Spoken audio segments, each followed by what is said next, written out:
Hello and welcome to another video. And I did 100 sit-ups every day for an entire month. And this is what happened. 2, 3, 4, 5, 6, 7, 8, 132, 133, 134, 135.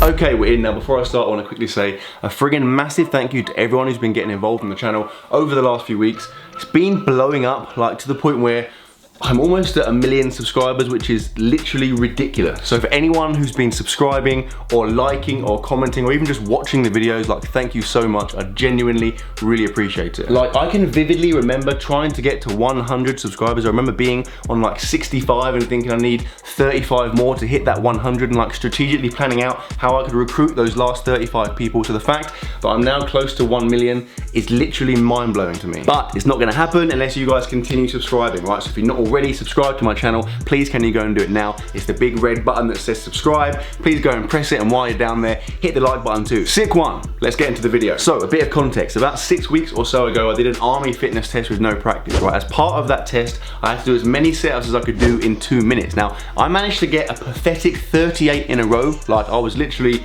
devastated. I thought I was gonna hit, I don't know, 50, 60, maybe 70. So to hit 38 was pretty disappointing to say the least. Now, admittedly, in my defense, they were like super strict ones. They were very like regimented, so I had to come the whole way up. I had to go the whole way back down to the floor, but still, I expected significantly more than that. So off the back of that, I thought, I know, why don't I do 100 sit-ups every day for a month and see what happens, right? Now, initially, or for the whole time, I couldn't do 100 in a row, obviously, right? So what I did was, I set up, I did as many as I physically could, so I did sit-ups to exhaustion.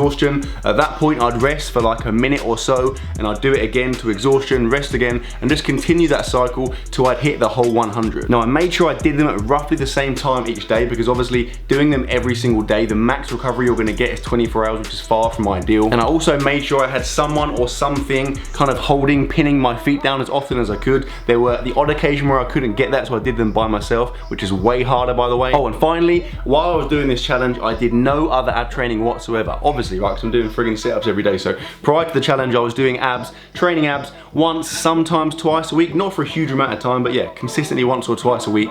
As soon as I started this challenge, I sacked off all gym-based ab training and just did those daily sit-ups. Okay, so what happened? So I started the challenge on September the 21st. On that day, for my first lot of sit-ups, I managed 44 consecutive sit-ups, which again is like pretty mediocre, right? Better than the army test, but not the best, right? It then took me a further 3 sets to hit the total of 100. Now, fast forward 30 days, yesterday morning, so October the 21st, I did my sit-ups. I managed to get 68 consecutive sit-ups, so that is an improvement of 24 sit-ups. It then took me just 1 additional set to hit the 100. So yeah, in total, I added 24 sit-ups to the maximum number I could do in 1 set, and I also halved the number of sets that it took me to hit that total of 100 sit-ups. Okay, so if we break it down and look at my performance as a whole as a result of doing the challenge, obviously first things first, as I've just mentioned, I improved at doing sit-ups, right?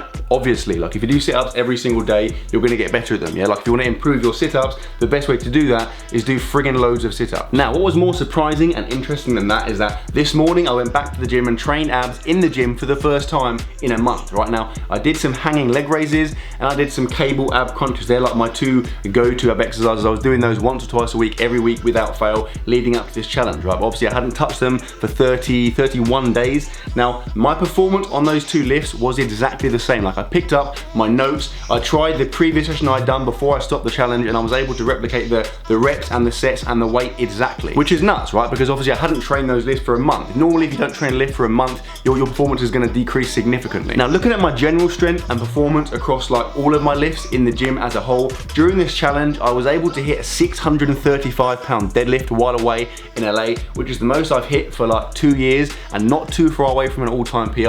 I was also in that same period of time able to get very close to hitting a 545-pound squat, which even though I didn't get it, the reps leading up to that were again the most I've squatted in over 2 years. So while I wouldn't say that doing the sit-ups improved my performance, it definitely didn't harm it. Right, moving on to my physique. So what impact did this challenge have on my body as a whole, which I'm sure is the area that you guys are most interested in. The first thing to note is that I wasn't fat beforehand, right? I was already quite lean. I already had like fairly visible abs, so it was never gonna be a crazy transformation. But with that said, I do think if you compare my two physiques, so my starting physique versus my physique this morning, there is definitely a significant difference. I think my abs look more defined. I think they're more kind of vascular. Admittedly, I've got a much better tan, which makes a big difference. Like I went away to Mexico and LA during this period, so obviously like having a good tan and the lighting, etc., is gonna make you look better. But in terms of the setup, I was standing in exactly the same place at exactly the same time of the day with exactly the same, you know, amount of food, water, hydration,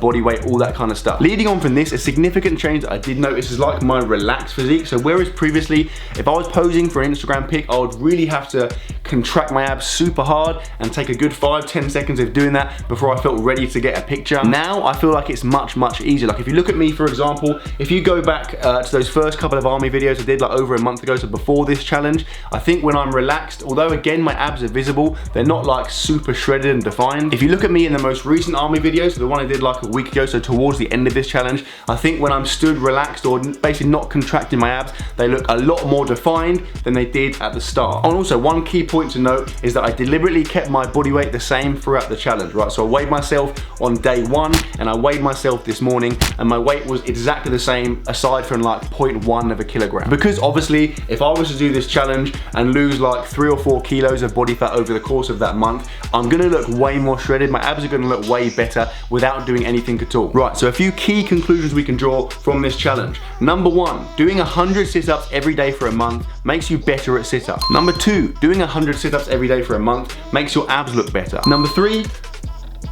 there isn't actually a number 3. Now, although this challenge has had a positive impact on my abs, I definitely wouldn't recommend you guys doing it for a number of reasons. The first one being, it friggin' sucks. Having to do sit-ups every day, particularly when you're traveling and going to meetings and just busy and doing various stuff, is really inconvenient. On top of this, it's just not sustainable, it's not consistent, it's not realistic, right? If you do sit-ups every single day, initially, so for that first few weeks or month or however long you can sustain it for, you're going to make progress. But what's gonna happen after a period of time is that A, it's gonna friggin' kill you and you're gonna give up. If you manage to ride that out and keep going, your body is going to adapt to that stimulus. Your body's going to adapt to doing sit-ups every day. That's going to become your baseline. So if you're injured or you're ill or you're busy or whatever it is and you miss your sit-ups for a day or 2 days or even a week, you are going to regress very quickly. You're going to lose all your gains very quickly and it's going to friggin' suck. Also, and this is a key one, sit-ups aren't actually a very good exercise, particularly in the long term for training your abs. Now, don't get me wrong, if you're a beginner, they're brilliant, right? If you've never been to the gym in your life, you can do sit-ups at home, you know, like 2 or 3 times a week, and you're definitely gonna get more defined, stronger abs. But after a little while, what's gonna happen is that you're gonna get good at doing sit-ups, you're gonna get to the point where you can do 30, 40, 50, even 60 in a set, and at that point, it's no longer gonna be anywhere near as beneficial. And that is where resistance comes in, right? That is where you need to do exercises that allow you to increase the resistance so you can't do so many reps per set. So for example, my go-to, my personal #1 favorite ab exercise